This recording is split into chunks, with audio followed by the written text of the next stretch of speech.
Hola, mi nombre es María Concepción Calzada Flores. Estudio en la Universidad Interamericana para el Desarrollo. Actualmente curso la carrera de licenciatura en Derecho en quinto cuatrimestre. El tema del que voy a hablar es acerca de los efectos jurídicos relacionados a las obligaciones civiles. Causan efectos jurídicos el cumplimiento, cuando hay un cumplimiento de la obligación, ofrecimiento de pago y consignación, el incumplimiento de las obligaciones, consecuencias, evicción y saneamiento.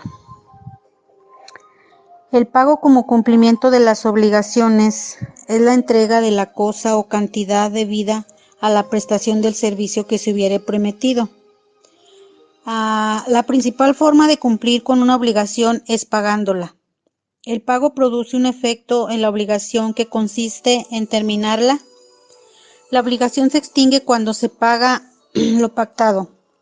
Además de lo anterior, el Código Civil Federal dice que el pago puede ser hecho por el mismo deudor, por sus representantes o por cualquier otra persona que tenga interés jurídico en el cumplimiento de la obligación. Puede también hacerse por un tercero no interesado en el cumplimiento de la obligación que obre con consentimiento expreso o presunto del deudor.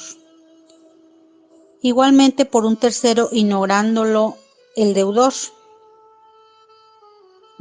Por último, puede hacerse contra la voluntad del deudor. La ley establece diversas formas de cumplir con el pago de una obligación, aun cuando el deudor no está de acuerdo. La obligación la puede liquidar un tercero ajeno al deudor que se comprometió.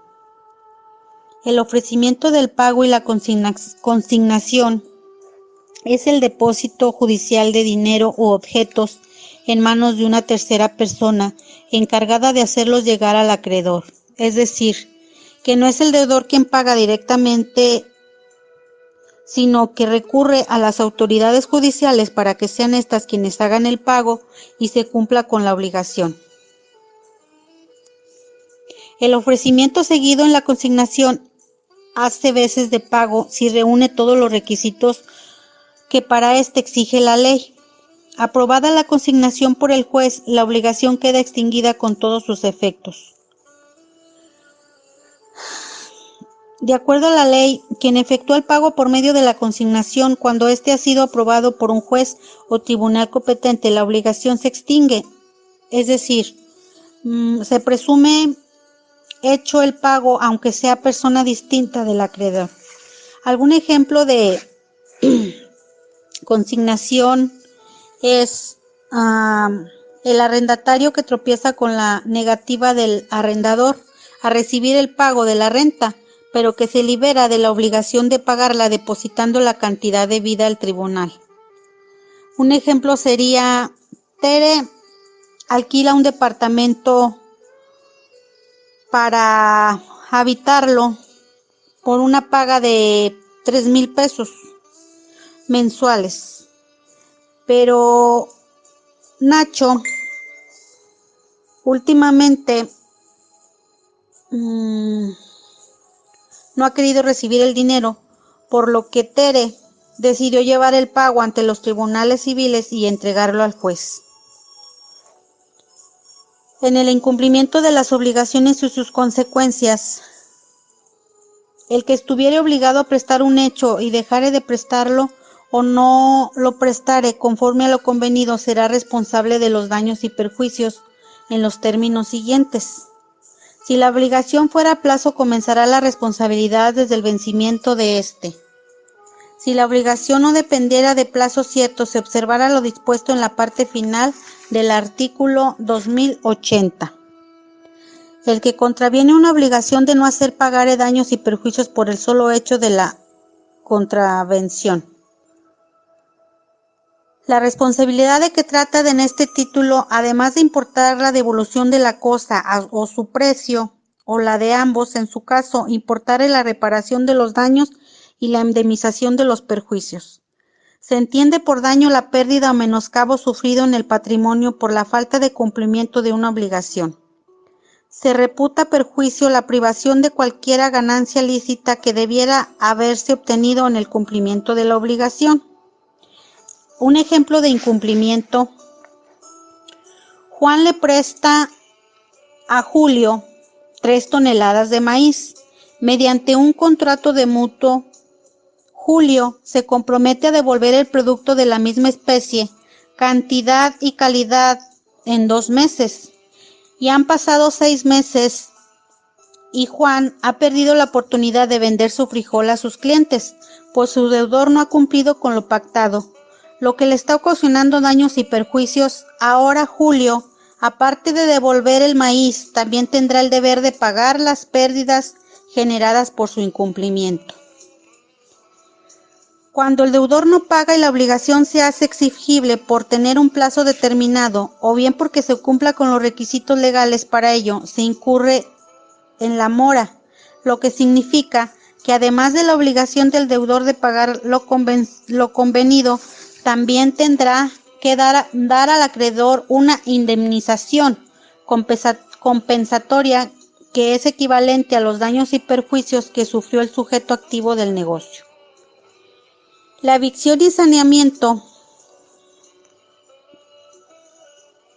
nos dice que hay evicción cuando el que adquirió alguna cosa fuere privado del todo o parte de ella por sentencia que cause ejecutoria en razón de algún derecho anterior a la adquisición. Un ejemplo claro de evicción sería: Arturo le presta a Indra una camioneta y Indra se la vende a Cookies. Arturo entonces demandará a Cookies y éste sufrirá la evicción, es decir, que tendrá que devolver la camioneta a su legítimo dueño después de que demuestre mediante proceso jurídico el derecho de propiedad de Arturo. Se entiende que la evicción es una figura jurídica que protege el derecho de propiedad a las personas. La ley en la siguiente numeral establece, con relación a la responsabilidad de quienes transmiten la propiedad de un bien que no les pertenece a otra persona ajena a su derecho. Todo el que enajena está obligado a responder de la evicción, aunque nada se haya expresado en el contrato. El ejemplo de saneamiento sería: después de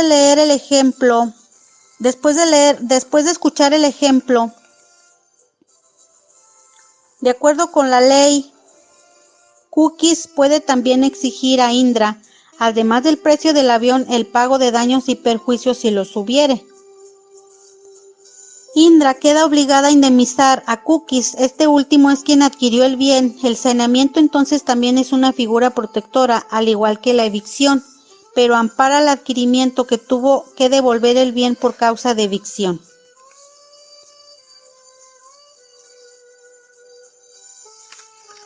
Los actos celebrados en fraude de los acreedores expresan lo siguiente: los actos celebrados por un deudor un perjuicio de su acreedor pueden anularse a petición de éste.